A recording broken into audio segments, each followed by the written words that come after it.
doctora. Ok, perfecto. Empecemos entonces.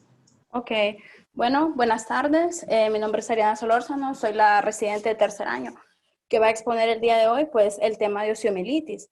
Se utilizó la bibliografía sugerida por la doctora, que sería la 20 edición de Harrison 2020, del capítulo 126, y se utilizó también la bibliografía de la biblioteca UpToDate. Vamos a comenzar por la definición. Permítame. Vamos a comenzar por la definición de osteomielitis, ¿verdad? Comenzamos por describir que es una inflamación del tejido óseo. Generalmente, pues además de inflamación, se acompaña de destrucción ósea y la mayoría de los casos es causada por un proceso infeccioso, principalmente por bacterias. Tenemos las micobacterias, tenemos los hongos y en menor escala o menor ocasión los virus. La osteomielitis se caracteriza porque puede afectar todas las estructuras del hueso, desde el periósteo, puede afectar la corteza, la médula, los vasos sanguíneos y los nervios.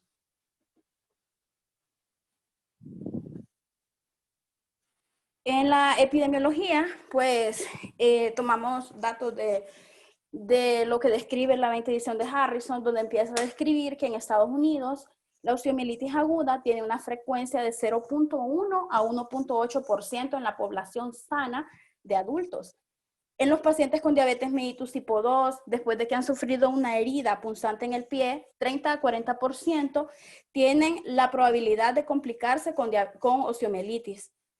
El perfil determinado de determinadas bacterias patógenas pues ha cambiado a lo largo de las décadas y en el último decenio han empezado a surgir nuevas cepas de Staphylococcus aureus resistente a meticilina, el cual pues actualmente se ha convertido en una fuente de gran inquietud en los hospitales, especialmente después de un procedimiento quirúrgico.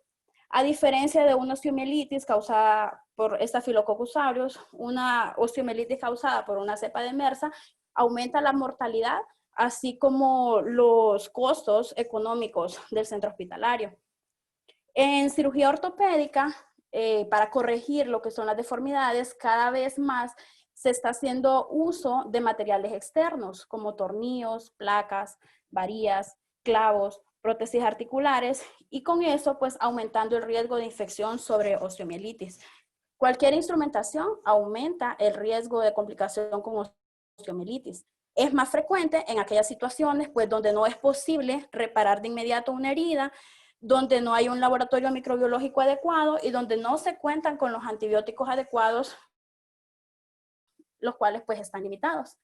En los países con recursos médicos limitados, las lesiones relacionadas con la agricultura, con los accidentes industriales, las heridas de guerra, son mucho más frecuentes y hay alto riesgo de complicarse con osteomielitis. Mientras tanto, vemos ahorita, ¿verdad?, que el aumento de traumatismos de alta energía ha favorecido a la inoculación directa de los microorganismos y eso favorece pues a que se puedan complicar con osteomielitis.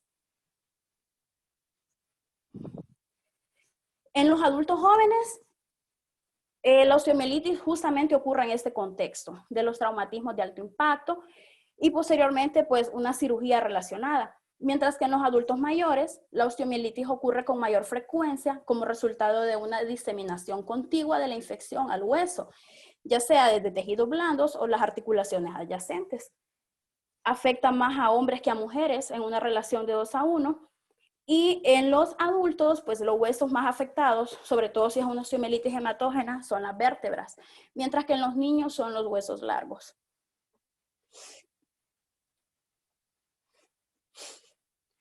Luego tenemos lo que son las vías de acceso para que el microorganismo pueda entrar a lo que es el torrente sanguíneo y posteriormente pues depositarse la bacteria sobre lo que es el hueso. Las vías de acceso también, según las vías de acceso hay una clasificación, que es la clasificación de Wald-Vogel. Entonces comenzamos con la hematógena, donde el 19% de los casos es el origen de una osteomielitis. Generalmente pues se da por un foco infeccioso primario y que genera focos metastásicos a distancia cuando hay bacteremia. Luego tenemos la inoculación directa, que representa el 34% de los casos, y tenemos la contigüidad, ya sea de tejido adyacente, articulaciones, que representa pues el 47% de los casos.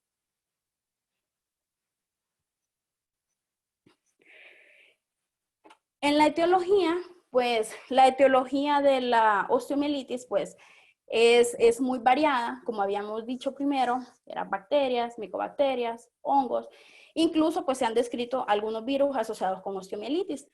Pero entre las bacterias más frecuentes tenemos el Staphylococcus aureus como la principal bacteria. Es la bacteria patógena más probable, tiene una característica que tiene una penetración agresiva en los tejidos que puede provenir de focos metastásicos a distancia con bacteremia.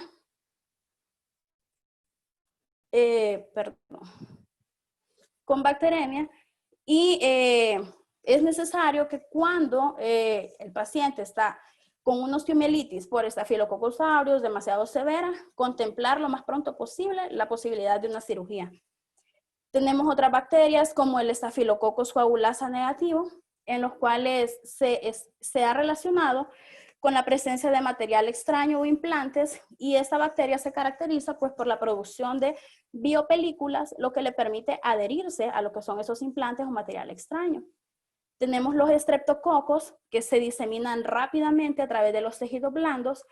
Tenemos las enterobacterias como la Escherichia coli y la Klebsiella, y pues las variaciones considerables en cuanto a la sensibilidad, las variaciones en cuanto a la sensibilidad de los antibióticos son considerables. Algo importante con Escherichia coli y Klebsiella es que pueden generar osteomielitis vertebral debido a que la circulación superpuesta del aparato urinario está superpuesta con la de la columna vertebral. Pseudomonas aeruginosa, pues tiene una farmacoresistencia dependiente. Algunas veces Pseudomonas aeruginosa pues se asocia a contaminación nosocomial y suele ser un sucesor frecuente de otras bacterias iniciales en las cuales el tratamiento ha fracasado. Algo que agregar, doctora, hasta donde vamos ahorita, es que idealmente en la actualidad se prefiere que sea estafilococo o cualquier otra bacteria si uno tiene la sospecha clínica de osteomielitis y se confirma por imágenes, entonces intentar hacer una biopsia, ya sea percutánea o abierta. Eso siempre se intenta, ¿verdad? Porque así vamos a tener una guía, dado que los tratamientos son prolongados. Y el otro concepto que es importante hasta el momento es lo de si es una aguda o crónica, ¿verdad? Sí, Y me doctora, más imagino que adelante cuando lo hablemos tengo. de la clínica vamos a platicar más en detalle de eso. Ok, Exacto, doctora. Eso es perfecto. con las bacterias más frecuentes. También tenemos otros tipos de bacterias que las encontramos en menor escala, como son las bacterias anaerobias. Las bacterias anaerobias, pues por lo general, se mezclan con las bacterias aerobias y algunas veces hacen reacciones sinérgicas entre ambas. La supervivencia de las bacterias anaerobias, pues va a depender del tejido desvitalizado, más que todo de la cronicidad y de la cantidad de tejido desvitalizado que podamos encontrar. Tenemos otras bacterias como la Bartonella henselae, que se acompaña a los arañazos de gato y las mordeduras de pulga. Tenemos especies de Brucella, frecuente en los países subdesarrollados, especialmente en aquellos pacientes donde la leche no es pasteurizada. Y también tenemos, además de las bacterias, los hongos. Entre los hongos, pues los más relacionados a osteomielitis son cándida. Las variaciones de sensibilidad a los medicamentos antifúngicos, pues va a depender de la especie de cándida. Si la infección es muy penetrante, hay que considerar la cirugía. También tenemos otros hongos, además de cándida, como Aspergillus, coccidioides e histoplasma. Mycobacterium tuberculosis es capaz de infectar cualquier hueso, pero en los adultos es la principal causa de osteomielitis vertebral. Tenemos otras micobacterias distintas de Mycobacterium tuberculosis, como Mycobacterium marinum, Mycobacterium chelonae, Mycobacterium fortuitum, pero para poder aislarlas se necesitan medios de cultivos especiales. Y por último, que en menor escala tenemos los virus. Los virus asociados a osteomielitis, pues, es el de la viruela y el de la varicela. Solo decirles aquí que ya en el país podemos cultivar Marinum, Chelonie, Fortuitum y tenemos pruebas moleculares también ya. Pruebas moleculares solo a nivel privado, pero cultivos en el tórax De hecho, ya recientemente a finales del año pasado identificamos unos casos de Fortuitum y de Marinum. Entonces, para que sepamos que en nuestro país ya es posible hacer esos cultivos. Ok, Ok, excelente, sigamos. doctora, gracias. Tenemos algunas situaciones especiales en donde pues nos pueden orientar a qué tipo de bacteria o qué tipo de microorganismo es el causante de la osteomielitis. Por ejemplo, aquellos pacientes con heridas penetrantes en el pie, pues la principal bacteria, habíamos hablado que era Staphylococcus aureus, pero también podemos encontrar Pseudomonas aeruginosa. Si hay exposición a animales de granja, está la Coxiella burnetii. Si hay contacto con cachorros, pues ya habíamos hablado que era la Bartonella henselae, sobre todo asociada a las mordeduras de pulga. En los pacientes que tienen sinusitis, mastoiditis, abscesos dentarios, pues hay que sospechar la presencia de anaerobios. Pacientes con anemia drepanocítica y hemoglobinopatías, Staphylococcus aureus, Escherichia coli, Salmonella. En pacientes con VIH, pues Staphylococcus aureus, Escherichia coli, Salmonella, Mycobacterium tuberculosis, las micobacterias atípicas. Generalmente, pues en VIH podemos encontrar una gama polimicrobiana. Enfermedad de granulomatosa crónica, Staphylococcus aureus, Serratia, y también tenemos Aspergillus.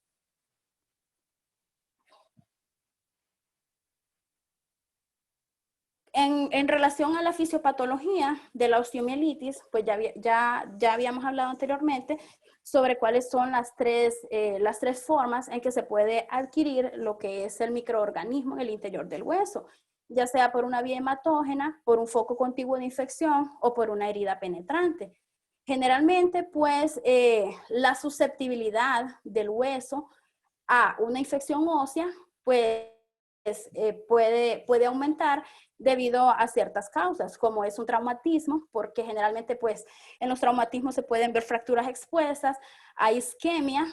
En isquemia pues también se puede deber a traumatismos que no necesariamente pueden generar fracturas expuestas, sino que el edema y la sangre acumulada pueden producir una compresión de la vasculatura y por ende disminuir la circulación en el tejido y provocar isquemia. La presencia de cuerpos extraños, la exposición ósea, aumenta la susceptibilidad del hueso a una infección ósea. Posteriormente, pues se detecta la presencia del microorganismo, se empieza a activar lo que es la cascada inflamatoria, los macrófagos comienzan a fagocitar lo que son las bacterias y además de eso, pues empiezan a liberar lo que son enzimas, citoquinas, que además de la liberación de enzimas y citoquinas propias de los microorganismos, la que liberan las células inflamatorias, provoca una reacción inflamatoria intensa que puede producir una lisis ósea. Esa lisis ósea, pues hay acumulación de pus, donde hay una acumulación de bacterias, hay acumulación de células inflamatorias, macrófagos, y posteriormente, pues se empieza a formar un absceso superióstico o de tejidos blandos y se forma nuevo hueso alrededor de ese absceso superióstico o de necrosis isquémica ósea llamada secuestro. El secuestro, pues, es la necrosis ósea que separa los fragmentos desvitalizados y el involucro es el tejido nuevo que rodea al secuestro con el objetivo de contener la infección. Las bacterias penetran, se adhieren a los osteoblastos por medio de sus biopelículas y eso le permite, pues, permanecer en el interior del tejido.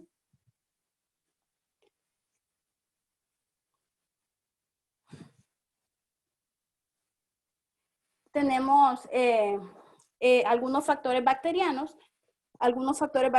como receptores específicos de la bacteria para colágeno, para proteínas óseas, y una ventaja que tienen las bacterias es que en su glicocálix son capaces de formar biopelículas o biocapas, y esas biopelículas o biocapas es lo que le permite adherirse a lo que son los diferentes tejidos, a lo que son los materiales de osteosíntesis y lo que lo hacen sobrevivir dentro del hospedero.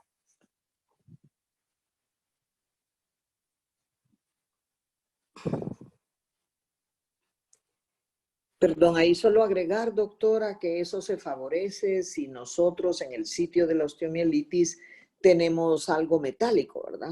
Exacto. Puede ser clavo, pueden ser placas, puede ser prótesis.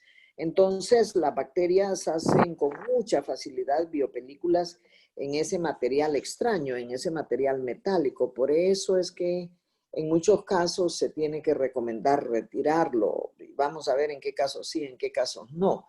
Pero es importante ver que como ahora se usan mucho más los clavos, las placas, las prótesis, eso favorece la formación de biopelículas y si no se siguió la técnica aséptica y antiséptica suficiente durante la cirugía, pues ahí van las siembras bacterianas y el desarrollo posterior de osteomielitis.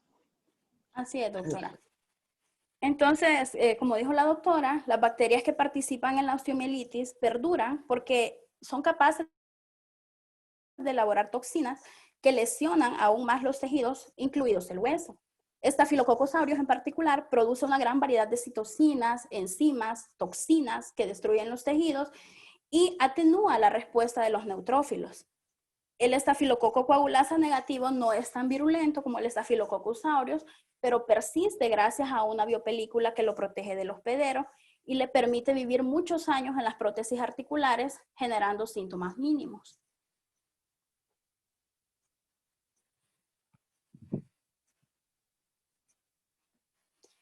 Posteriormente, pues, hablando siempre de la fisiopatología, la bacteremia, empieza la proliferación bacteriana, sobre todo si involucra los huesos largos, serían las metáfisis y pueden ser las epífisis, hasta formar lo que es el absceso metafisiario.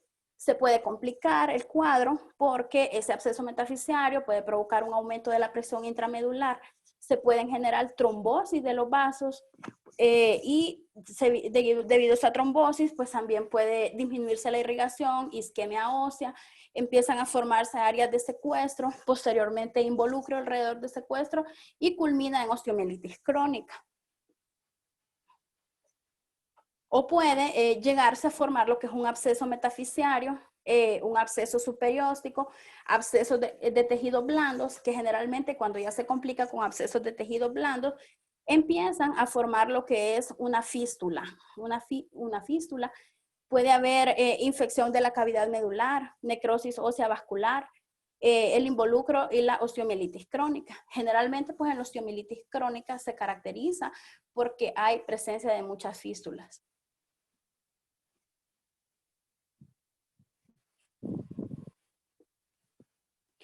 Tenemos la clasificación, casi no se ve.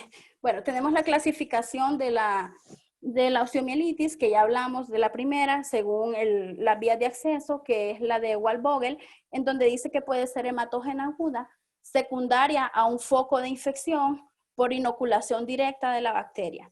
Según la evolución, la vamos a dividir en aguda, menos de 15 días, subaguda de 15 a 20 días y crónica, más de 20 días. Y según la etiología, pues puede ser piógena y no piógena.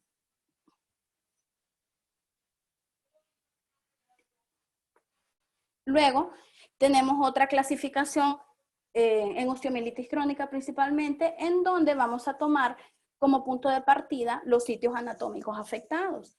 Tenemos la clasificación anatómica, la primera pues es la medular, se afecta lo que es la médula ósea.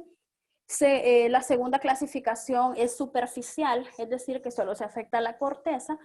La tercera clasificación es localizada, donde puede haber afectación de la corteza y médula, pero solamente en un solo foco, un solo punto, mientras que la difusa puede haber afectación de la corteza, de la médula en distintos puntos del hueso. Esa es la clasificación de Cierney-Mader.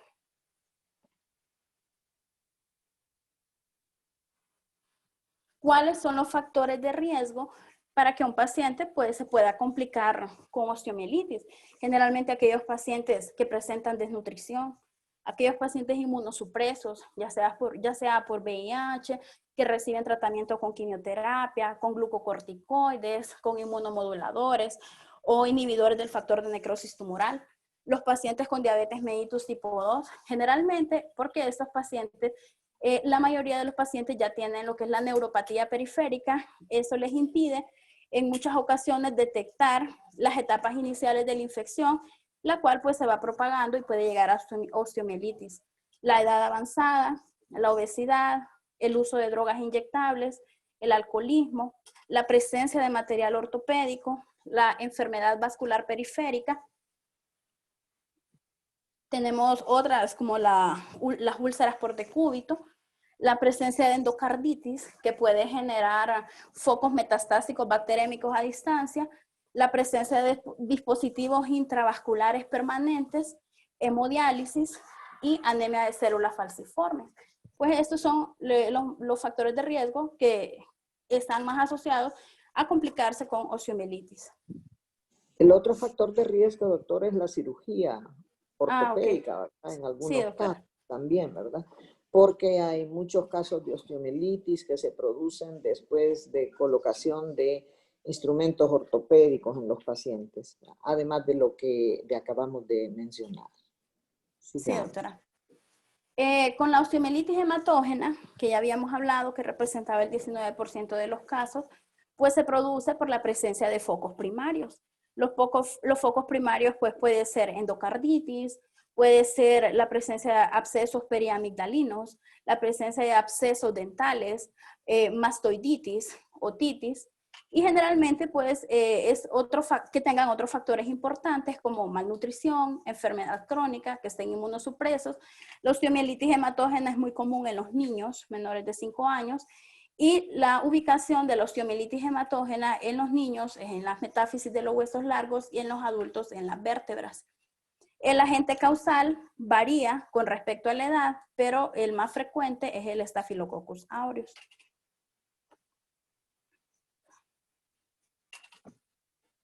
Principales localizaciones de la osteomielitis hematógena, ¿verdad? Ya hablamos que son las vértebras, las metáfisis de los huesos, como la metáfisis distal del fémur, la metáfisis proximal de la tibia, posteriormente la metáfisis proximal del fémur, metáfisis proximal del húmero, metáfisis distal del radio y la osteomielitis esternoclavicular y pélvica. En cuanto a las manifestaciones clínicas, pues son variables en cuanto a las manifestaciones clínicas de la osteomielitis aguda y la osteomielitis crónica.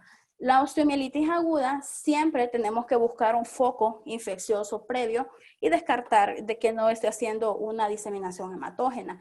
Generalmente se manifiesta con cuadros de fiebre en el 40 al 80% de los casos, dolor en el sitio afectado, hallazgos locales inflamatorios, tumefacción, rubor, dolor, calor, disminución de la movilidad en el 50 al 84% de los casos, síntomas sistémicos, escalofríos, mialgias, artralgias. Generalmente la osteomielitis que afecta a la cadera, que afecta a las vértebras y la pelvis, los síntomas tienden a ser menos floridos y solamente pues pueden presentar dolor.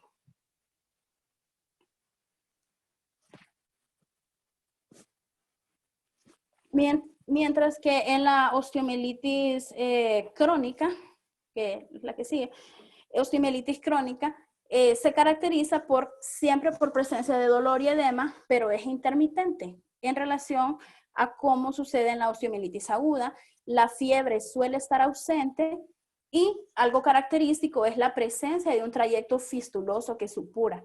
Además, estos pacientes generalmente tienen úlceras extensas o profundas que no cicatrizan.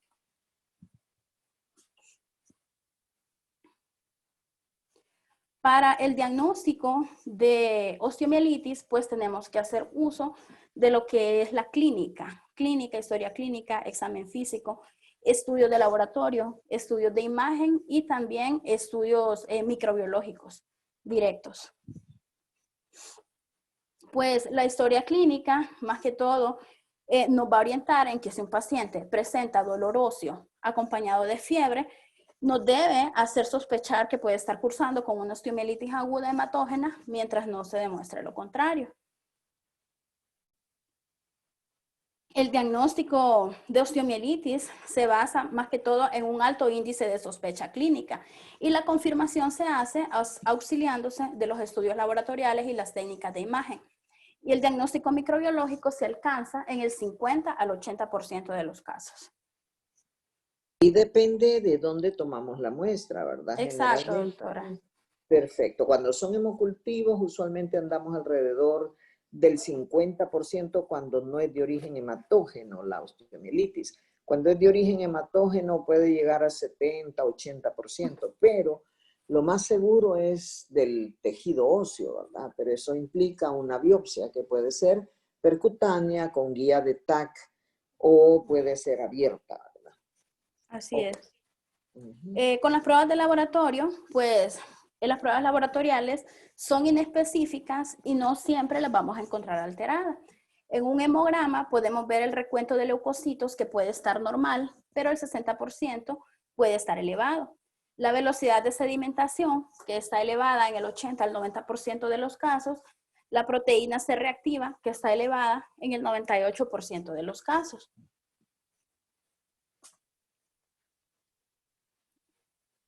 Híjole, aquí traigo que me gusta esta gráfica, pero no sé cómo hacerla más pequeña para que se pueda ver.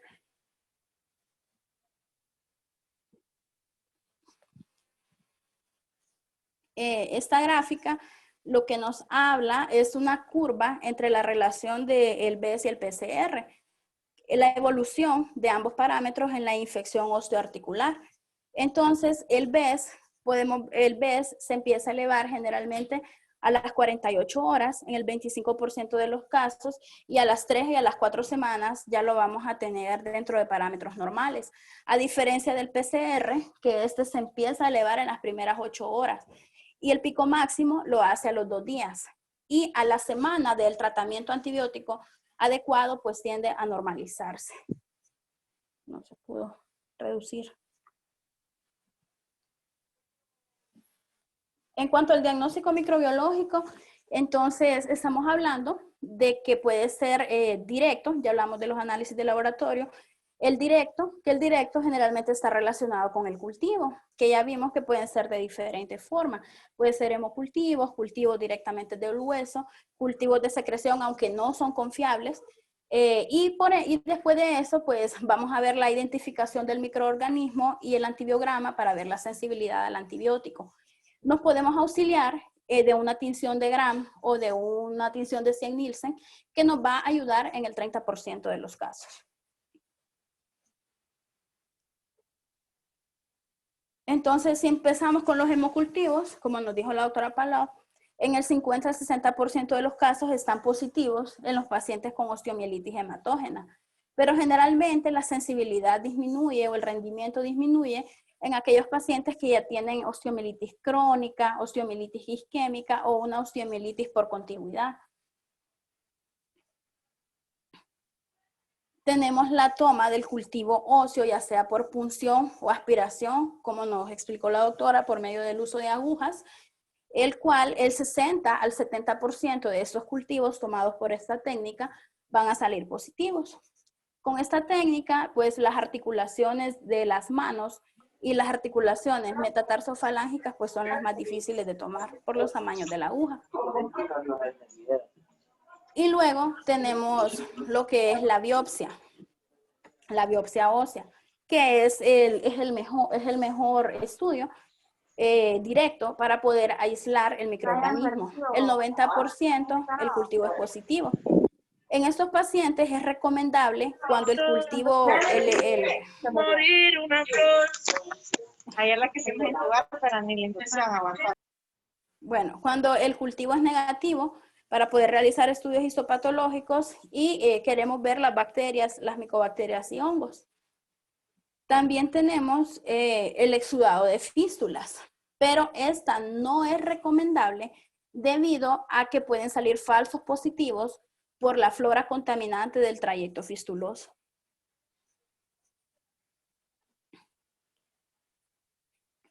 Luego tenemos, bueno, ya hablamos un poco sobre lo que son las pruebas de laboratorio y cuáles son los métodos directos. El diagnóstico por técnicas de imagen, tenemos la radiografía simple, el uso de ultrasonido o ecocardiografía, la gamografía ósea, la gamografía con leucocitos marcados, ya sea con indio o con galio, la tomografía computarizada y la resonancia magnética nuclear. En la radiología simple, en la radiología simple, entonces podemos ver cambios según el tiempo. Por ejemplo, en la primera semana que estamos sospechando osteomielitis, lo que podemos observar es solamente cambios a nivel de los tejidos blandos, solamente áreas de tumefacción. En las áreas, si es mayor de 2 semanas, ya se pueden empezar a ver cambios óseos, como desmineralización ósea en el 30% de los casos, elevación del periósteo y abscesos superiósticos, y la destrucción ósea cortical.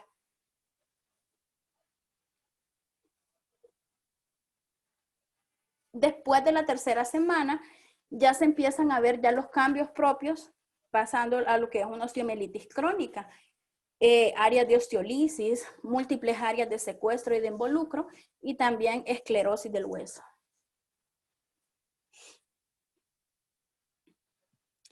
Esta es una radiografía, pues, comparativa entre un paciente diabético, en la cual, pues, la rayos X de la izquierda se puede observar la falange proximal del tercer ortejo en comparación con la radiografía de la derecha de la falange proximal del tercer ortejo 2 meses después, donde se puede observar, pues, la presencia de desmineralización ósea, esclerosis y destrucción. Casi no se ve ya la falange distal del tercer ortejo.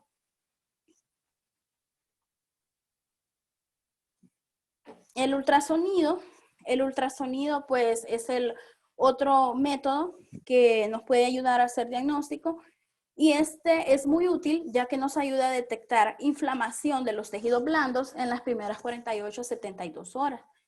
Puede detectar elevación del periósteo, acumulación de pequeñas cantidades de líquidos superiósticos, la presencia de colecciones superiósticas y erosión de la cortical del hueso 2 a 4 semanas después de la evolución.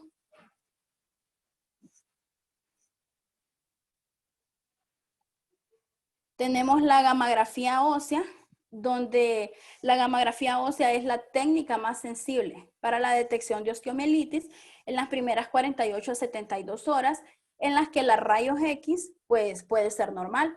Sin embargo, no es una prueba específica, ya que es positiva ante cualquier tipo de inflamación, pero no discrimina si existe algún grado de infección. La sensibilidad del 90% y la especificidad del 73%. Esta técnica nos permite hacer el diagnóstico en el 87% de los casos. Aquí es importante, sí, doctor. Perdón, doctora, aquí es importante decir que esta es la técnica de elección en pacientes que tienen algo metálico en la zona donde sospechamos la osteomielitis. ¿Por qué? Porque sobre todo en osteomielitis aguda, porque la tomografía y la resonancia no se pueden hacer debido a interferencia del metal, ¿verdad? Entonces no permite evaluar bien la imagen, y a veces en la aguda, todavía en la radiografía común, no se ven los cambios óseos. En casos específicos como estos, la gammagrafía ósea ayuda bastante. Y de hecho, teníamos en Tegucigalpa un área donde se estaba haciendo gammagrafía ósea, no sé con la pandemia si sigue activa o no, pero ya teníamos el método en Tegucigalpa, ¿verdad? A nivel privado, pero sí se estaba haciendo, y de hecho es de mucho apoyo en pacientes que uno quiere saber si hay osteomielitis, pero hay clavos, hay placas, hay tornillos en el área de sospecha, ¿verdad? Y no nos va a ayudar ni la TAC ni la resonancia, pero sí nos puede ayudar mucho la gammagrafía. Ok. Ok, doctora. El siguiente estudio, pues, es la resonancia magnética nuclear, donde, pues, la resonancia magnética nos muestra una excelente resolución para poder detectar la extensión y la localización anatómica de los abscesos de tejidos blandos asociados a osteomielitis. Es la técnica de elección para el diagnóstico de osteomielitis vertebral y osteomielitis pélvica, con una sensibilidad del 82 al 100% y una especificidad del 75 al 96%.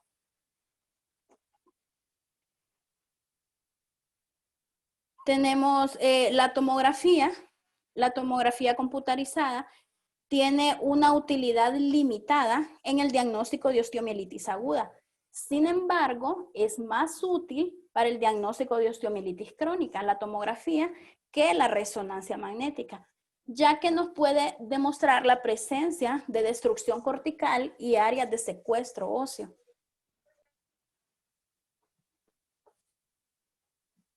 Estos estudios, ambos, la tomografía, la resonancia magnética, la gamografía ósea, pues superan a la rayos X convencional en todos los aspectos, ya que tienen una excelente resolución, nos pueden revelar causas de edema, el daño medular, reacción periostal, destrucción cortical, afectación de partes blandas, aun cuando las radiografías simples pues son todavía normales.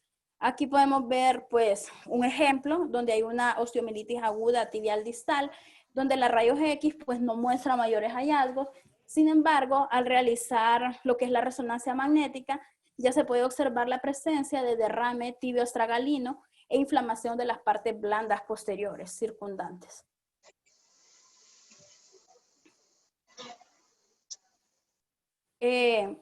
También aquí tenemos otra rayos X comparativa, donde vemos en la rayos X que está normal, solo un aumento del maleolo en las partes blandas, en la parte lateral del maleolo, mientras que con la resonancia magnética, con gadolinio, ya se empezó a delimitar todo el compromiso. Se vio una colección subperióstica y periostitis en el extremo distal del peroné y compromiso inflamatorio de las partes blandas adyacentes. Y la de la mujer. Posteriormente, pues, para los criterios, para hacer el diagnóstico, los criterios diagnósticos de osteomielitis, se han utilizado los que son los de Peltola y Van Wamen, en donde evalúan 4 aspectos. Si hay aspirado purulento al momento de la toma del cultivo, si el cultivo bacteriano salió positivo, ya sea un hemocultivo o un cultivo directamente del hueso, la presencia de signos y síntomas clásicos de osteomielitis aguda y los cambios radiológicos típicos de osteomielitis. Con 2 de estos criterios, pues ya podemos hacer el diagnóstico.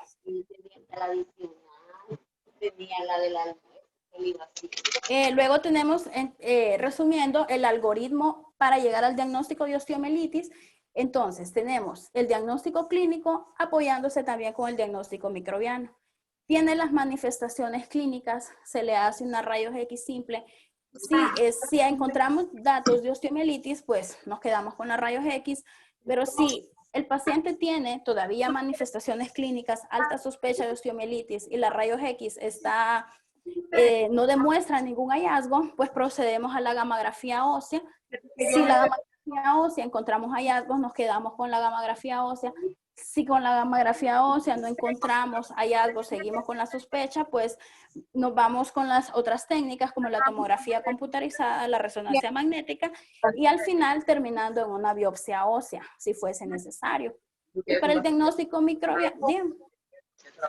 Sí, lo que vamos a hacer mañana es las interconsultas de...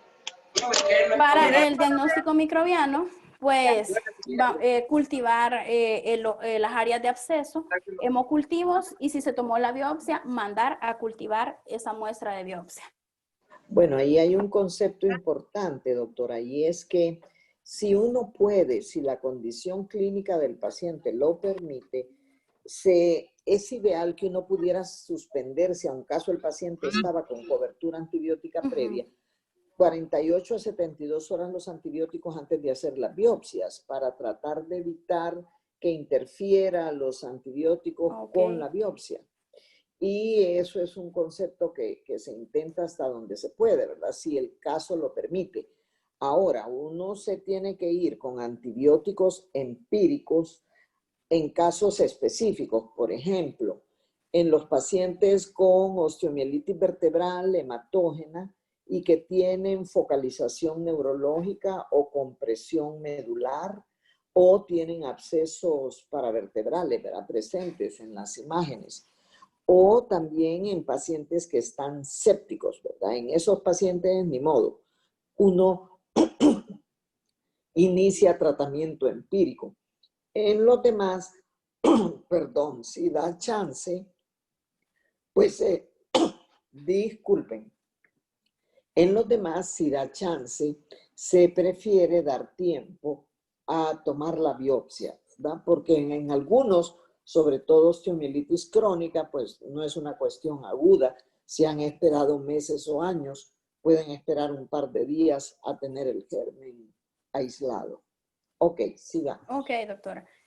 En cuanto al tratamiento, pues si estamos sospechando de lo que una osteomielitis aguda que viene con datos de sepsis, pues empezamos con las medidas generales: hidratación, antipiréticos, analgésicos, dieta rica en proteínas, y las medidas específicas, pues sería ya el uso de antibióticos mínimo de 4 a 6 semanas, inmovilización y, si fuese necesario, el drenaje y la cirugía oportuna para poder eliminar lo que es el foco infeccioso. Si no, se puede resolver con el uso de antibióticos. Dificultades en el tratamiento antibiótico de la osteomielitis. Pues hay que ver primero las características del foco infeccioso. Si, bueno, el pH ácido, si hay múltiples áreas de isquemia y secuestro, la adherencia bacteriana, la cronicidad del cuadro, los cambios etiológicos, sobre todo si se está contaminando con múltiples microorganismos, las resistencias bacterianas o la falta de tolerabilidad por parte del individuo hacia determinado antibiótico. ¿Cuáles son las características ideales del tratamiento antibiótico? Tiene que ser un antibiótico que pueda hacer actividad frente al microorganismo causal, es decir, que tenga una actividad bactericida, que alcance las concentraciones altas en el foco infeccioso, que pueda mantener unas concentraciones adecuadas en los intervalos de la dosis, que puede estabilizar el foco infeccioso, que tenga posibilidad de administración oral y parenteral, que haya buena tolerabilidad a dosis altas y que permita que se pueda utilizar por tiempo prolongado, que generalmente pues son de 4 a 6 semanas o incluso más en algunas ocasiones. Bueno, aquí es importante decir también cuánto tiempo en la vena, cuánto tiempo puede ser vía oral. Y dependiendo del estado del paciente también y de por dónde llegó la bacteria al hueso, de si hay o no presencia de abscesos en el hueso, si se hizo cirugía para quitar los secuestros, los abscesos en el hueso, pero se acepta.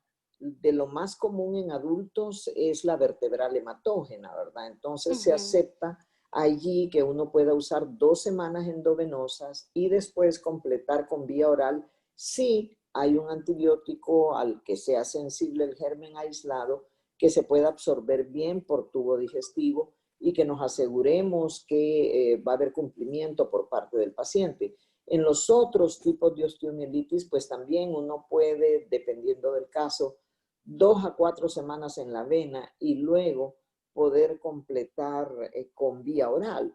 Y aquí han habido algunos cambios. Hace pocos años se hablaba de que en osteomielitis en adultos teníamos que usar 4 a 6 meses de antibióticos. Actualmente eso ha cambiado, ¿verdad? Y se habla ya como 12 semanas como tiempo prolongado, ¿verdad? Ya no 6 meses, pero depende de la situación clínica, de la penetración del antibiótico que se va a utilizar, del germen aislado, del estado inmunológico del huésped también, ¿verdad? Pero ya ese es un cambio grande de lo que se consideraba anteriormente, que era casi sinónimo de osteomielitis, 4 a 6 meses de antibióticos, y que actualmente, sobre todo en la aguda, eso se ha reducido a 6 semanas. Ok, sigamos. Ok, doctora. Bueno, aquí le muestro una tabla acerca de los antibióticos recomendados según el agente causal. Entonces tenemos Staphylococcus aureus, que podemos utilizar oxacilina o nafcilina a dosis de 2 gramos IV cada 6 horas. Algunas veces es más activa que la cefalosporina, pero es más difícil de administrar durante tiempos prolongados. Tenemos las cefalosporinas, entre ellas ceftriaxona, 2 gramos IV cada día, o también tenemos cefazolina, 2 gramos IV cada 8 horas. La ceftriaxona pues ofrece ventajas con como tratamiento antibiótico parenteral ambulatorio.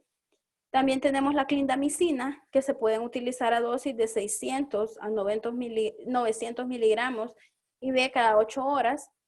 pero que no ha sido muy estudiada para osteomielitis, solo la sugieren, porque se ha visto que ha desarrollado una resistencia importante y creciente.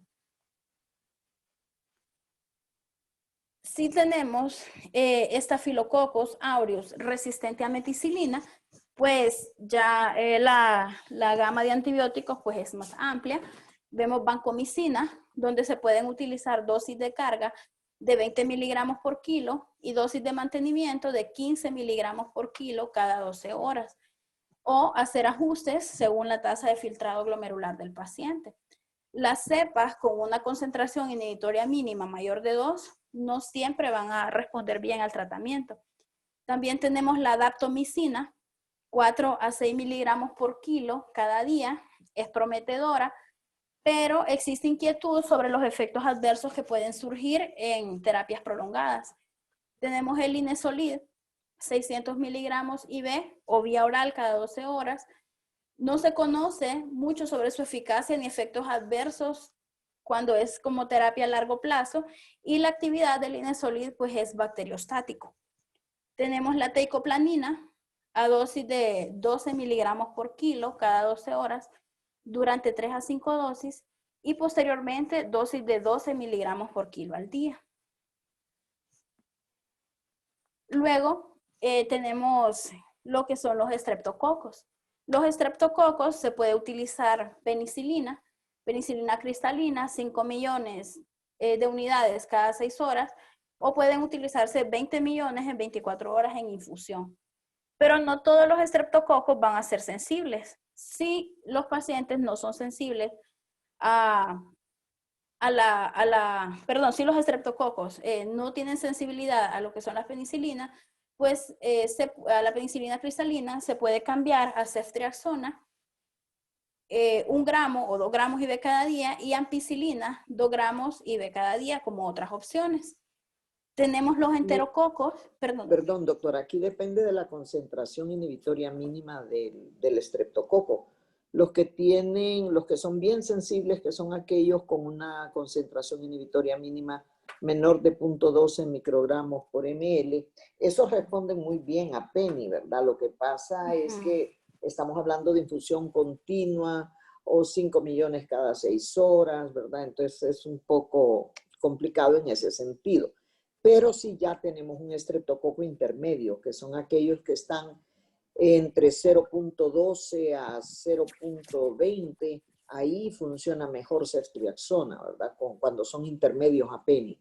Okay. Y los que ya son resistentes completamente a PENI, pues ahí no hay duda que nos podrá ayudar más la ceftriaxona, ¿verdad? Entonces realmente la PENI se queda para los que sabemos que tenemos una concentración inhibitoria mínima, intermedia o muy buena, ¿verdad?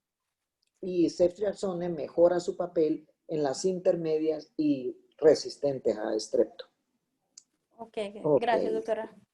En cuanto a los enterococos, pues se ha visto, está recomendado lo que es la penicilina más gentamicina. Penicilina, pues a igual dosis que los estreptococos, y la gentamicina a 5 miligramos por kilo IV al día, si la cepa de enterococo logra ser sensible. El problema con la gentamicina es que no la podemos utilizar como terapia para tratamientos prolongados por sus efectos adversos, sobre todo renales y a nivel de oído. Y tenemos la vancomicina, 15 miligramos por kilo IV cada 12 horas, si la cepa es sensible. Las enterobacterias, pues tenemos Escherichia coli, Klebsiella, donde se recomienda ceftriaxona, 2 gramos IV cada día, si la cepa es sensible. Para los enterococos se sugiere también la ciprofloxacina, a dosis de 400 miligramos IV cada 8 o cada 12 horas. Y si se pueden, cada 8 o cada 12 horas, o 500 miligramos, de 500 a 750 miligramos y de cada 8 a cada 12 horas, si la cepa es sensible. Con respecto a Pseudomonas aeruginosa, pues la terapia inicial, igual ciprofloxacina, 400 miligramos IV cada 8 o cada 12 horas. Sin embargo, se ha visto que hay bastante resistencia a las quinolonas, sobre todo por parte de Pseudomonas. Si la cepa es resistente, pues se puede cambiar a otro antibiótico como cefepime, o ceftazidime. Y la otra cosa es que con las quinolonas en uso prolongado en hueso, se ha visto que como que incrementa un poco la actividad osteoclástica y disminuye la osteoblástica. Entonces, si uno tiene otra opción, pues es preferible en ese sentido. Ok. Ok, doctora. Para, bueno, otras opciones para los microorganismos gram negativos, ya hablamos de la ceftazidime, 2 gramos IV cada 8 horas, y también podemos considerar lo que son los carbapenémicos, como el ertapenem, 1 gramo IV cada día, o meropenem, 1 gramo IV cada 8 horas. El diagnóstico diferencial de osteomielitis. Perdón, doctora, antes de irnos a eso, solo 2 palabras sobre los antibióticos orales. Está bien, doctora. En las últimas revisiones, probablemente usted lo vio en la última revisión de Up to Date, le hablan que cuando uno va a hacer el switch de vía endovenosa vía oral a la 3ª semana, por ejemplo, si es un estafilococo sensible, se recomienda, bueno, si es sensible a oxa, pues el uso de dicloxacilina o el uso en algunos casos inclusive de clinda, pero recomiendan la adhesión de rifampicina porque mejora un poco la penetración y el killing de la bacteria. Y también lo recomiendan inclusive en MRSA, ¿verdad? Si vamos, cuando hacemos el switch a bioral, que se puede hacer a, por ejemplo, trimetoprim sulfa, o se puede hacer a levofloxacin más rifampi, o ¿cómo se llama? A clinda más rifampi, ¿verdad? Eso es algo que llama la atención porque hubo una época en que se había sacado rifampicina, ¿verdad? Sin embargo, en la última revisión de los últimos metaanálisis, se vuelve a recomendar la combinación con rifampicina para la terapia oral de osteomielitis por estafilococo, sobre todo osteomielitis crónica. Ok, sigamos. Ok, doctora. Doctora, ¿Sí? doctora, ¿Sí? una consulta. Con respecto a eso, ¿qué tan seguro o qué tan, cómo podría decir? Pues la verdad es que qué tanta seguridad puede en nuestro medio y en nuestros países endémicos para tuberculosis utilizar rifampicina asociado a otro antibiótico para el manejo de estas patologías. Y lo otro es que mi duda es en el contexto de si otros antibióticos que no están mencionados en la lista que proporcionaron previamente tienen penetrancia a hueso, como por ejemplo ampicilina sulbactam o piperacina más tazobactam o ceftazidime avibactam, pudiesen tener alguna penetrancia a hueso. Eso básicamente. Ok, bueno, en países con niveles intermedios o altos de TB, existe el riesgo de que el uso de rifampicina como sinérgico con otros antibióticos en osteomielitis nos pueda llevar a una resistencia a rifampicina en tuberculosis, ¿verdad? Porque en nuestros países hay bastante tuberculosis. Acordémonos, esta es literatura anglosajona en países donde hay menos TB, mucho menos TB que los nuestros. Entonces, sí es un riesgo, ¿verdad? Y habría que medir riesgo-beneficio, porque definitivamente si tenemos una resistencia a rifampicina nos complica el manejo de TB que pudiera haber después en estos pacientes. Y sobre todo si son diabéticos o son pacientes con problemas de inmunosupresión, la misma osteomielitis puede ser debida a tuberculosis y podríamos estar dando monoterapia si no hemos cultivado por TB o si no hemos hecho pruebas moleculares para TB. Entonces, ese es un riesgo que está presente y que lo tenemos que analizar. Una SIN sí tiene penetración hacia el hueso, piptazo también. Piptazo, la recomendación que siempre se pone en evidencia es, ok, si lo vamos a usar en la fase aguda por el uso IV para osteomielitis por gram negativos, tener mucho cuidado con la combinación con aminoglucósido, ¿verdad? Porque en algunos casos de osteomielitis por gram negativos nos toca combinar el beta-lactámico o la cefalosporina de 3ª o 4ª generación con aminoglucósidos. Y en la combinación piptazo más aminoglucósidos se ha visto que incrementa la posibilidad de daño renal del aminoglucósido. Entonces hay que tener nada más ese cuidado. Y el otro aspecto que ahorita que estamos hablando de esto, creo que es importante señalar, es que aquí nos está hablando todos los antibióticos que mencionamos hace poco, suponiendo que ya conocemos el germen, pero la realidad en nuestros hospitales es que muchas veces no se tiene la posibilidad de tener a tiempo una biopsia de hueso o una secuestrectomía o un curetaje con muestra ósea para patología y cultivos, y toca iniciar tratamientos empíricos. Entonces, en los tratamientos empíricos, si no sabemos cuál es el germen, y sobre todo son pacientes con algún tipo de inmunosupresión de base, diabéticos, renales crónicos, o si tienen una válvula protésica, o si han tenido antecedentes de endocarditis, el esquema priorizado en la actualidad internacionalmente es ceftriaxone banco, o cefepime banco, o ceftazidime banco, ¿verdad? ¿Por qué? Para la cobertura de los dos tipos de estáfilos, sensible y resistente a oxa, aunque ya vimos que si uno después demuestra que es sensible, debe quitar la vancomicina y poner en su lugar oxacilina. Y por supuesto quitaríamos también la cefalosporina, que no es necesaria. Y si después demostramos que es un germen gram negativo, pues entonces tendríamos que quitar la vancomicina. Pero sí creo que es importante hablar de cuál es el régimen más aceptado actualmente en forma empírica, porque en nuestro medio generalmente toca empezar con antibióticos empíricos. Y las guías internacionales nos dicen que aún en países industrializados que tienen todo a la mano, uno tiene que empezar con tratamiento empírico en el paciente que llega séptico o que llega, por ejemplo, si es una osteomielitis vertebral con focalización neurológica, o que en la imagen, en la TAC o en la resonancia hay también absceso paravertebral. Entonces, en esos casos toca empezar en forma empírica. Y el esquema, ya les dijimos, cefalosporina de tercera y cuarta generación, ceftriaxone, ceftazidime, cefepime, más banco, hasta tener el germen. Después, una vez obtenido el germen, nos vamos por el antibiótico específico, que son los que acabamos de ver. ¿Ok? Ok, gracias, doctora. Bueno, a la orden.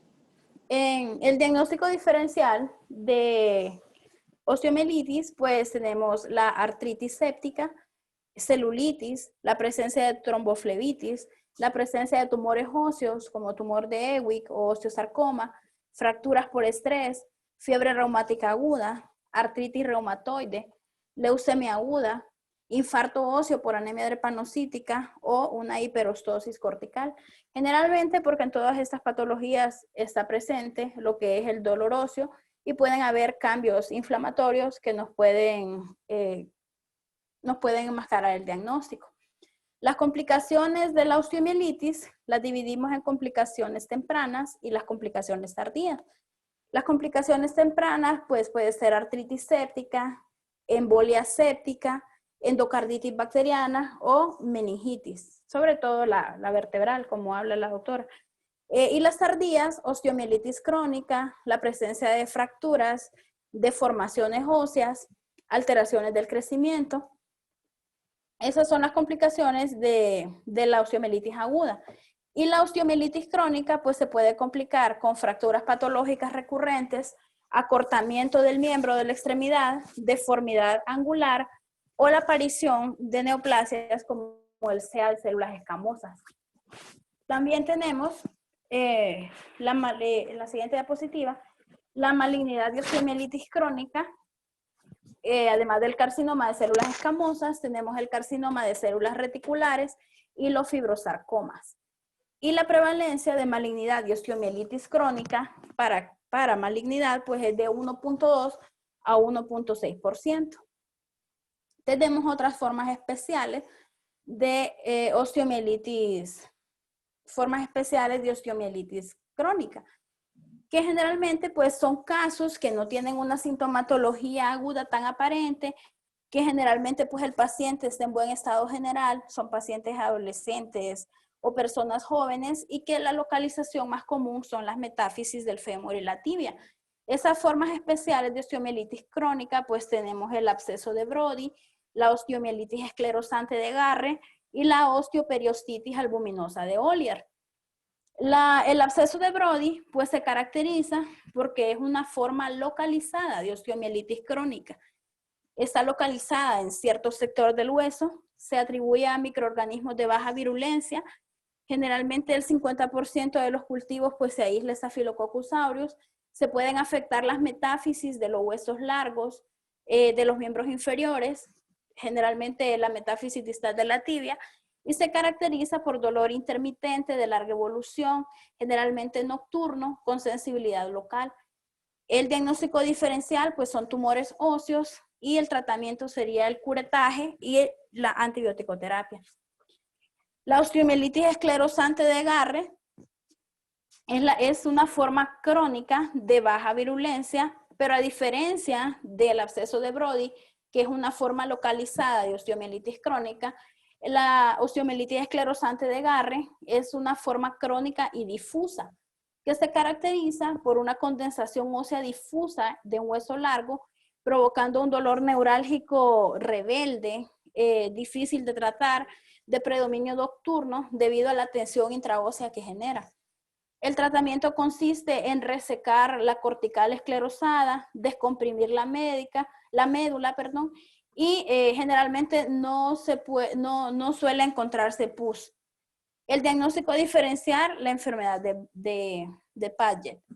Y por último tenemos la osteoperiostitis albuminosa de Ollier, en donde pues se puede ver absceso subperióstico de las paredes del hueso engrosadas, y lo que hay es un contenido amarillo.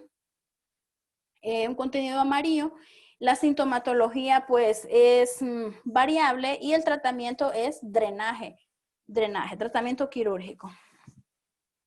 Y pues nada más, doctora, en eso termina mi exposición acerca de lo que es la revisión de osteomielitis. Ok, doctora. Bueno, muy bien. Fue bastante amplia y completa, creo. ¿Qué aspectos nos interesa resaltar? Bueno, ¿cómo clasificamos la osteomielitis? ¿Cómo es que se llega a producir osteomielitis? Ok, por infecciones contiguas, sobre todo piel y tejido blando sobre un área de hueso, porque entró directamente mediante una cirugía, mediante un trauma o mediante una picadura de insecto directo al hueso, la bacteria, o porque llegó a ese hueso vía hematógena. Ya vimos que es frecuente, la hematógena es la menos frecuente, son más frecuentes las otras dos formas, entrada directa o a través de un acto quirúrgico por infecciones contiguas. Cuando es hematógena, la más común es la columna vertebral. De forma que también cuando es hematógena en adultos generalmente no está ni el antecedente de trauma, ni el antecedente de cirugía, de picaduras o de infecciones de piel y tejidos blandos. Estamos hablando de que puede venir de un foco que puede ser una endocarditis bacteriana, una neumonía, una infección del tracto urinario, piel y tejidos blandos de otro lado. Por ahí puede llegar a través de bacteremia hasta sembrar en el hueso.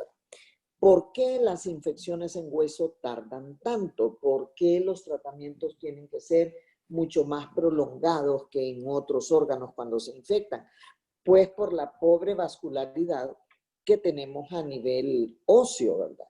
Y la otra cosa, como vimos en la clase, que en la actualidad está promoviendo que hayan más casos de osteomielitis, es que tenemos más cirugías ortopédicas más frecuentes y cada vez cirugías más complejas con utilización de aparatos metálicos que ponen en hueso, tornillos, placas, clavos y las prótesis, ¿verdad? Cada vez hay más prótesis. Además, la gente vive más tiempo, tiene más prótesis vasculares colocadas, podemos tener más alteraciones valvulares, podemos tener más episodios de bacteremias, podemos tener más personas, perdón, podemos tener más personas también con bacteremias que pueden ir a sembrar los huesos.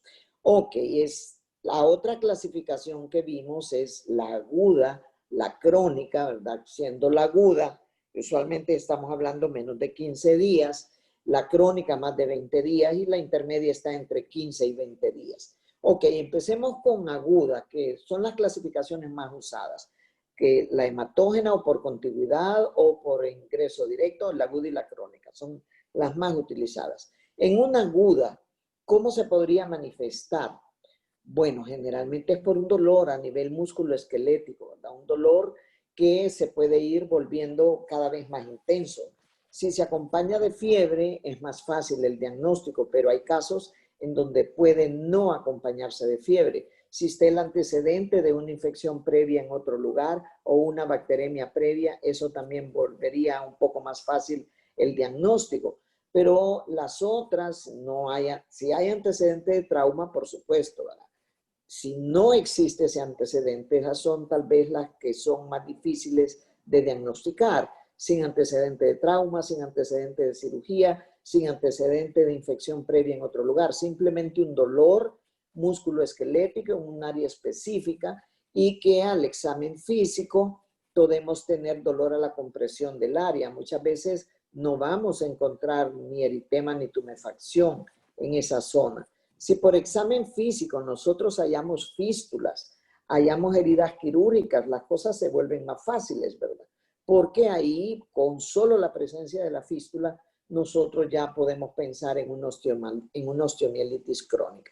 Pero volviendo a la aguda, ¿cómo diagnosticarla? Bueno, si tengo el cuadro clínico del dolor musculoesquelético intenso, que empeora en la palpación del área, si tenemos una velocidad de eritrosedimentación y proteína C reactiva elevadas, que aunque son inespecíficas, en osteomielitis crónicas ayudan al diagnóstico, lo que sigue es una imagen, ¿verdad? En nuestro medio lo que tenemos más a mano es una radiografía simple, pero si esa radiografía es normal y el cuadro clínico es sugestivo, la BES y la PCR están elevadas, tenemos que ir al siguiente paso y pedir una TAC o pedir una resonancia. Si el paciente tiene ya colocación de equipo ortopédico en su hueso, ya sabemos que lo ideal en esos casos son las pruebas, la biología, las pruebas moleculares, perdón, las pruebas nucleares. Entonces, en esos casos sí podemos llegar al diagnóstico porque hablamos en la clase, los clavos, las placas producen interferencia en tomografía y resonancia. Si uno mira en la radiografía de tórax o en la taco-resonancia una imagen muy sugestiva de secuestros, de abscesos intraóseos, lo recomendable es pedir una biopsia. Eso es lo idóneo.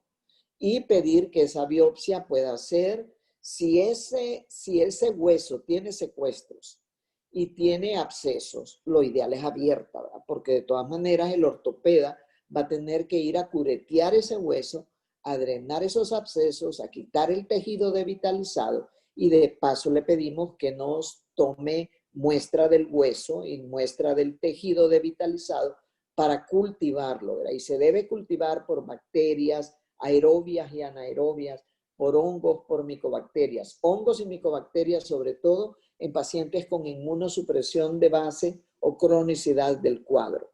Y además pedirle que haga histopatología, ¿verdad? Un pedazo de la muestra en formalina para histopatología que nos va a confirmar el diagnóstico de osteomielitis y el otro fragmento en salino para los cultivos y las tinciones también, ¿verdad? Ok, por supuesto, si los cultivos, las de bacterias en 2 días, 3 días lo podemos tener. Si el paciente no está séptico, si no hay focalización, si no estamos en columna y tenemos compresión medular, uno puede esperar esos 2 días para tratar de iniciar el antibiótico dirigido al germen que aislemos. Pero si el paciente está séptico, si el problema es en columna vertebral y hay compresión medular, si hay signos focalizados o si tenemos abscesos paravertebrales, ahí no podemos esperar. Ahí debemos iniciar tratamiento empírico, ¿verdad? Ya dijimos que el tratamiento empírico internacionalmente aceptado es una cefalosporina de 3ª o 4ª generación más vancomicina. ¿Por qué? Porque los gérmenes más comunes son estáfilo. Antiguamente era estáfilo sensible a oxa, actualmente cada vez más se está viendo estáfilo resistente a oxa. Por eso el manejo inicial con ceftriaxone banco o cefepime banco o ceftazidime banco. Se supone que ya tomamos la biopsia, se supone que ya vamos a tener ese cultivo. ¿Y qué pasa si el cultivo nos viene negativo? Y la sospecha clínica es muy alta de que se trata de una osteomielitis, por lo que vemos en las imágenes, por el cuadro clínico del paciente. Ok, si el paciente ha mejorado con la terapia empírica, aunque el cultivo no salga negativo, se recomienda continuar. Ahora, si el paciente no ha mejorado mucho y la biopsia es negativa, lo que se recomienda es una segunda biopsia, ya sea dirigida por guía de TAC en forma percutánea o abierta, hasta llegar al diagnóstico exacto, porque ya vimos que hay tumores que nos pueden simular osteomielitis y hay tipos especiales de osteomielitis crónica.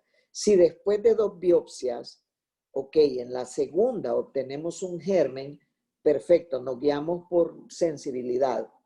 Si no obtenemos nada, pues tenemos que empezar a buscar otro tipo de diagnósticos. Otro aspecto importante es en el paciente que no podemos biopsiar. Que no se puede biopsiar, por ejemplo, por la condición clínica del paciente o porque no hay disponibilidad, por la razón que sea, no se puede biopsiar el paciente. ¿Por qué nos vamos a guiar?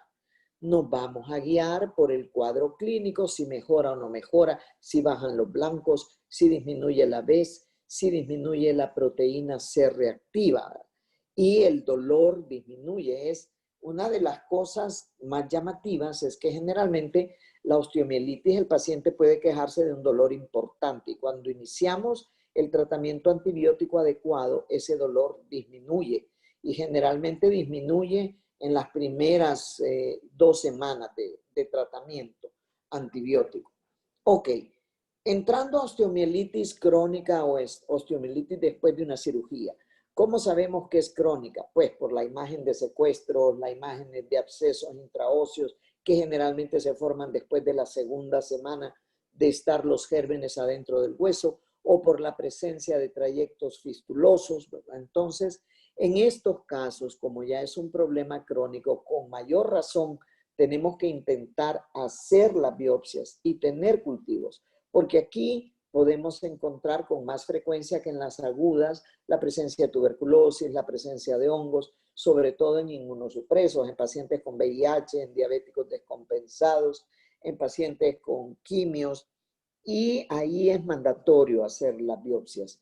Idealmente, lo mejor es abierta, si no se puede abierta, pues por lo menos percutánea con guía de TAC. Y una vez que tenemos la biopsia y los cultivos, el problema es crónico, uno puede esperar 2 o 3 días para obtener el resultado del cultivo óseo y guiarse por eso. Pero la excepción, ¿cuál es? Ya la dijimos, paciente séptico, paciente con focalización neurológica, compresión medular. Perdón, si como parte de la osteomielitis de columna vertebral uno tiene además un absceso paravertebral o epidural, es mandatorio el drenaje, ¿verdad? Es muy importante. Si no se puede hacer drenaje, no se me ocurre por qué no se va a poder, pero bueno, supónganse que no se puede, entonces tenemos que prolongar el tiempo de antibióticos. Estamos hablando 8 a 12 semanas de antibiótico y de antibiótico endovenoso. Los metaanálisis que hay comparando antibiótico por tiempo prolongado versus drenaje de los abscesos paravertebrales, pues favorecen drenaje más antibiótico, ¿verdad? Pero si eso no es posible, por lo menos asegurarle un tiempo prolongado de antibióticos si ve. En cuanto a eso, a tiempo de antibióticos, si es una osteomielitis aguda, actualmente estamos hablando de 4 a 6 semanas de antibióticos. Si todo va bien, el paciente no tiene enfermedades subyacentes, el paciente no está inmunocomprometido, hay una buena evolución en las primeras 2 semanas de endovenosos, entonces podemos pasar a vía oral. Si es un estáfilo lo que aislamos sensible a oxa, pues dicloxa oral funciona bastante bien, o clinda oral. El problema de clinda son las resistencias que se han estado viendo.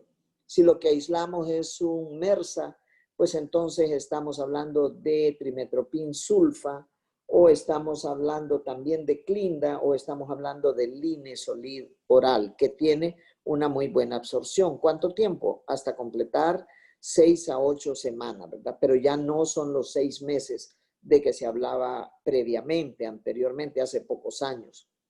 Luego, si tenemos un germen gram negativo, ahí viene el uso de las quinolonas, ¿verdad? El problema de las quinolonas que se ha tenido es ese incremento de actividad osteoclástica. Sin embargo, hay casos en donde, ni modo, pues, no se tiene otra alternativa, ¿verdad? En algunos casos uno puede utilizar el uso de amoxiclavulanato, y si es un estafiloviral, también una cefalosporina de primera generación, ¿verdad? Y el otro aspecto que me interesaba recalcar, en osteomielitis crónicas, osteomielitis que tienen equipo ortopédico adentro del hueso, viene la pregunta de, ¿se debe o no se debe quitar la placa, el tornillo, lo que sea que le pusieron los ortopedas al paciente? Bueno, depende. Si es una fractura, por ejemplo, con minuta expuesta, al que le tuvieron que poner placa y tornillos, y esa fractura todavía no está estabilizada, el hueso no ha consolidado, la recomendación internacional ahorita es ahí deje esa placa y esos tornillos hasta que el hueso consolide, ¿verdad? Y sígale dando antibióticos. ¿Por cuánto tiempo? Por el tiempo que tarde el hueso en consolidar la fractura. ¿Ok?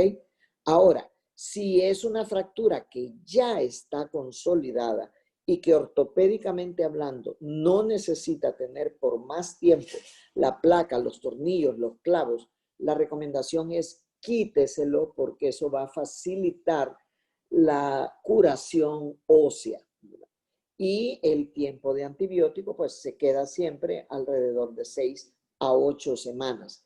Si se trata de una prótesis y es una prótesis que no puede ser retirada según el ortopeda por la razón ortopédica que sea, ni modo, eso significa prolongación del tiempo de antibiótico, ¿verdad?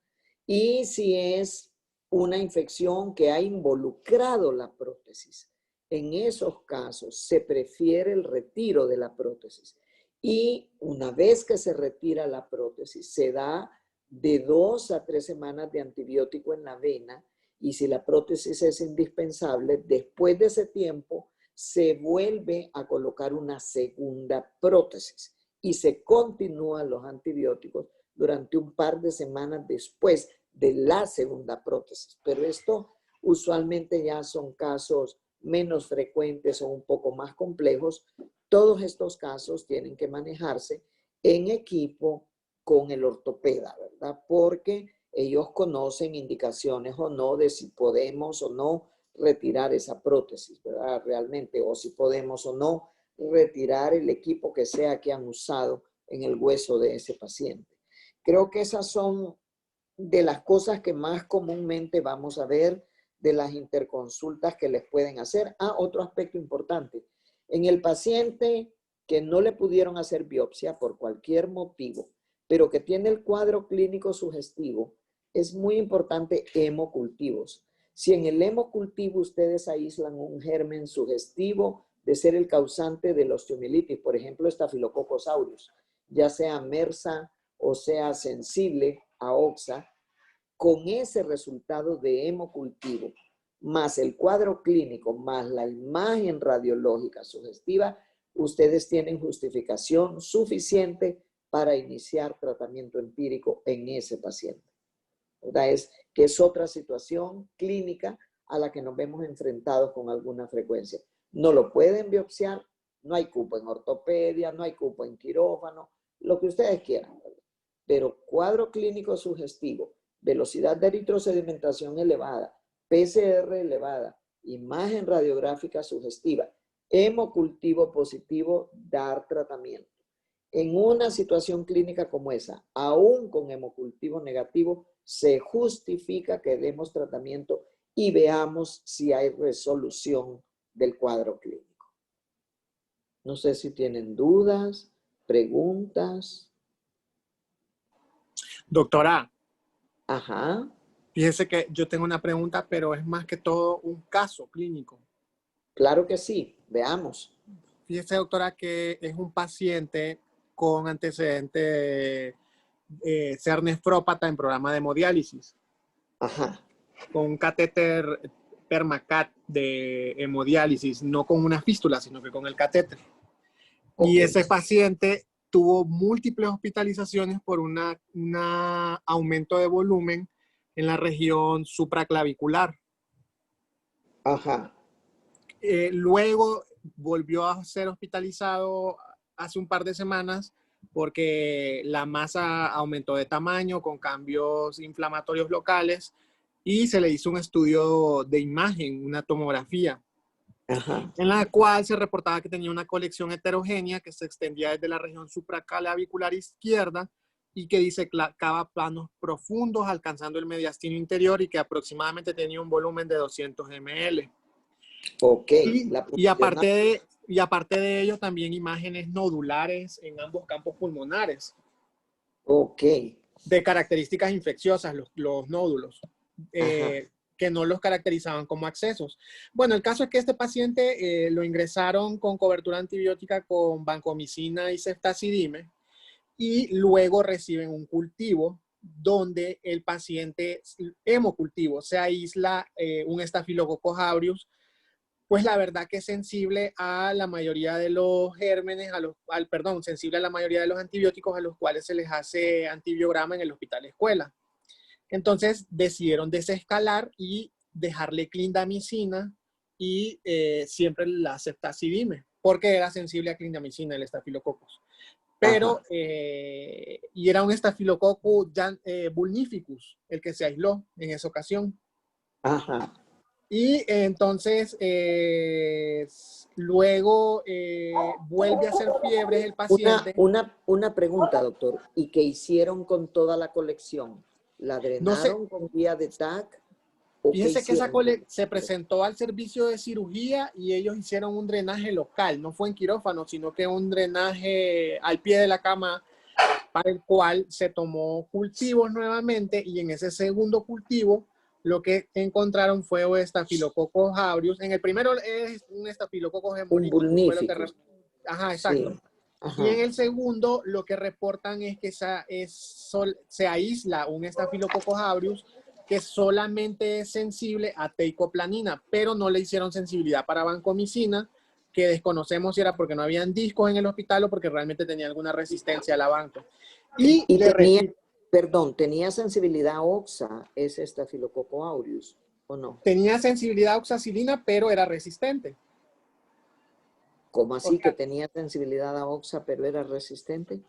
perdón, o sea, quiero decir que se le hizo sensibilidad a oxacilina con la concentración inhibitoria mínima, pero reportaban resistencia a oxacilina. Ok, ok. Ajá. Y bueno, le deciden repetir la TAC y en la TAC pues lo que reportan es que igual tiene la colección en la región supraclavicular izquierda con afectación de la articulación esternoclavicular, con datos de osteomielitis y con las lesiones nodulares a nivel pulmonar de características infecciosas y algunas lesiones quísticas con derrame pleural asociado al problema infeccioso. Me detengo ahí, doctor, solo para decir algo. Yo pido para ese paciente inmediatamente que se haga una cirugía, una toma de muestra de esa articulación, que se pueda interconsultar al cirujano de tórax para poder hacer una revisión exhaustiva de toda esa colección y ver realmente hasta dónde llega. Y además tenemos que biopsiar esos nódulos pulmonares. Sí, está aquí por lo del ataque. Así es. Fíjese, doctora, que lo que se decidió en ese paciente fue consultarlo al servicio de ortopedia para la toma de muestra pero No se lo van a nada. discutir en ¿Cuánto sesión ya tiene? clínica el día de mañana o el viernes, si Por no eso es que estoy lo tiene así. equivocado, Ajá. Porque tiene menos para de... decidir Está bien. la Así conducta. es Mientras tanto, la se le tasa dejó 47. cobertura con Linezolid, asumiendo que el estafilococo era multiresistente, y ampicilina más sulbactam por el hallazgo de los nódulos pulmonares. La verdad es que el paciente pues cayó la curva febril, siempre tiene la lesión, y me parece que sí, en ese contexto el manejo quirúrgico pues es fundamental. Creo que los peros que ponen los servicios quirúrgicos es porque el paciente es nefrópata, tiene un alto riesgo cardiovascular, pero creo que no va a haber resolución del problema si no hay la intervención Así quirúrgica. es. Totalmente de acuerdo. Esa cirugía está indicada desde que la primera vez cuando le hicieron en la cama del paciente el drenaje, allí debió hacerse algo más invasivo en quirófano para poder tomar una buena muestra, revisar hasta dónde llegaba realmente ese problema. Ese paciente nos puede hacer una mediastinitis si esto llega a mediastino medio. Y si hace una mediastinitis, vamos a estar en problemas serios. Entonces, desde que le hicieron el drenaje en cama, lo que estaba indicado era una revisión en quirófano y poder Así es. drenar todo el material. Y debería entrar el cirujano de tórax con el ortopeda, ¿verdad? Para ver el manejo realmente. El ortopeda ver la articulación, es la acromioclavicular la que está afectada. Fíjese, doctora, que la articulación que está afectada es la esternoclavicular de los dos lados. La esternoclavicular de los dos El lados. ortopeda tiene que manejar esa parte ósea, tiene que curetear si él mira que hay hueso devitalizado durante la cirugía y tomar dos muestras, como hablamos, una para patología y la otra para cultivos, por todo. Como es un nefrópata crónico, ahí tienen que cultivar hongos, micobacterias y bacterias, las tres cosas, y hacer tinciones para hongos, para bacterias y para micobacterias. Y el cirujano de tórax o el cirujano general, si no hay de tórax, tiene que ver si realmente está tomado ese mediastino o no está tomado. Y dentro de la misma intervención quirúrgica pueden hacer una biopsia de las lesiones pulmonares. De lo contrario, ese paciente se nos puede complicar, definitivamente. Okay. Y mientras tanto, yo hubiera preferido, me dice con Linezolid, está bien, porque no saben si es o no resistente a banco, aunque lo que habría que hacer es ir al laboratorio, porque los estáfilos resistentes a banco son reportables. Y Honduras se supone que está con menos del 10%. ¿Qué tal que el laboratorio nos diga, no si es sensible, pero por alguna razón no lo reportaron? Pueden desescalar a banco, ¿verdad? Si realmente es todavía sensible a banco. Si no es sensible a banco, es reportable, ¿verdad? O si es intermedio a banco, así es un visa. Claro. Eso es reportable también. Entonces, si resulta que es sensible a banco, podríamos desescalar a banco. Y en lugar de ampicilbactam, acuérdense, ampicilbactam anda bien en Acinetobacter. Aquí es posible que podamos tener una pseudomona también, porque es un renal crónico, o una Klebsiella podría ser. Lo más probable es ese estáfilo que le encontraron, pero no podemos descartar totalmente gram negativos hasta tanto no tengamos una buena muestra dentro de un acto quirúrgico. Entonces, ampicilbactam en esos otros gram negativos es un poco débil. Ahí sería preferible cubrirlo con una cefalosporina de cuarta o con un carbapenémico en lugar de ampicilbactam. Y tiene que entrar combinado el cirujano de tórax o el cirujano general en su defecto, más el ortopeda. Tomar muestras del hueso, tomar muestras de la colección y tomar muestras del parénquima pulmonar. Y esas muestras son valiosísimas. Hay que cultivarlas por todo. Bacterias, hongos, micobacterias. Inclusive hablen con laboratorio si pueden aceptar un macerado de una muestra para ponerla en el Gene Expert. Ok, perfecto. Gracias, doctora. A la orden, con gusto. Me cuentan qué tal sigue ese paciente. Yo le comento. Ah, ya pues. Nos vemos entonces el lunes, si Dios quiere, ¿verdad, jóvenes? Sí, doctora. Sí, ok, perfecto. Hasta el lunes entonces. Gracias. Feliz fin de Gracias, semana. doctora. Hasta luego, nos veremos.